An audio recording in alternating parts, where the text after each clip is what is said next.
I believe the only large successful companies of the future will be those companies perceived as what I call net positive, that add more value to the world than they extract. I'm Dr. John Izzo. I'm an author and a keynote speaker, and I'm in the business of conversations that make the difference. And one of the conversations I think we have to have in companies is to recognize the percentage of our reputation and our success that is increasingly going to be attached to whether we're perceived by consumers and employees as doing more good in the world than we take away. Let me tell you why I think this trend is coming, and coming big time. In the United States, for example, 83% of consumers say that all things being equal, they would rather buy products and services from a company that is socially responsible. All over the world, 28% of global consumers say they regularly feel guilty about the consuming that they do because they're afraid that the products and services that they buy are harming either themselves, society, or the planet.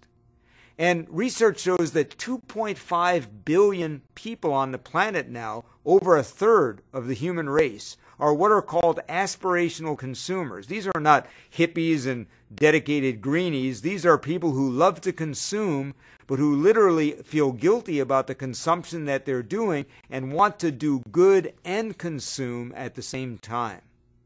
And if you think about it, the way corporate reputation is measured has changed immeasurably over the last 2 decades.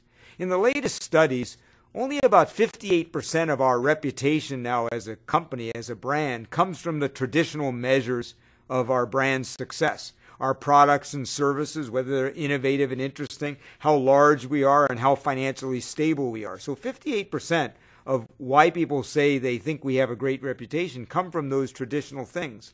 But 42% of our reputation is now based on 3 other more intangible things.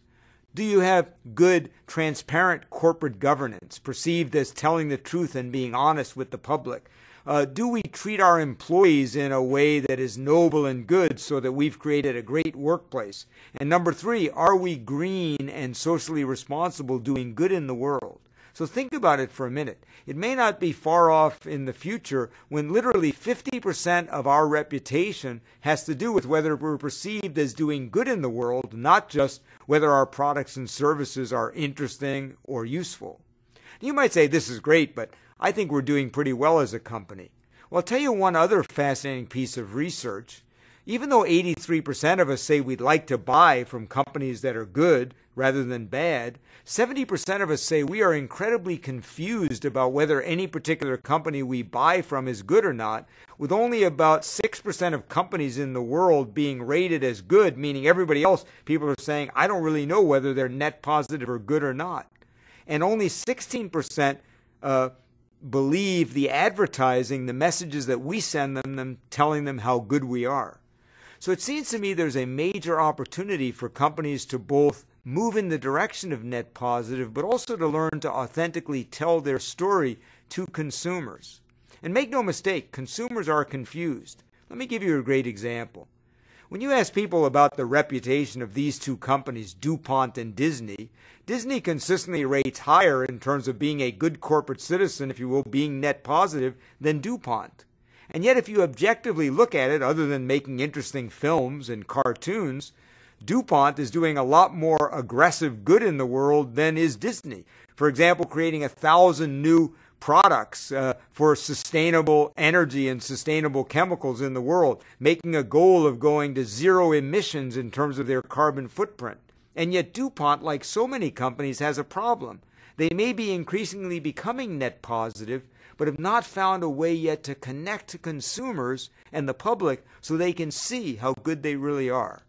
So net positive, are you adding more value to the world than you are extracting? Great question to ask about your company. We'd love to hear from you. Tell us about companies that you believe are net positive and why. Tell us what you're doing in your company to tell your net positive story to the world in an authentic way so that it's believed and heard. But make no mistake about it. 10 years from now, 5 years from now, I believe the only successful companies will be those companies that are perceived by you and I as net positive.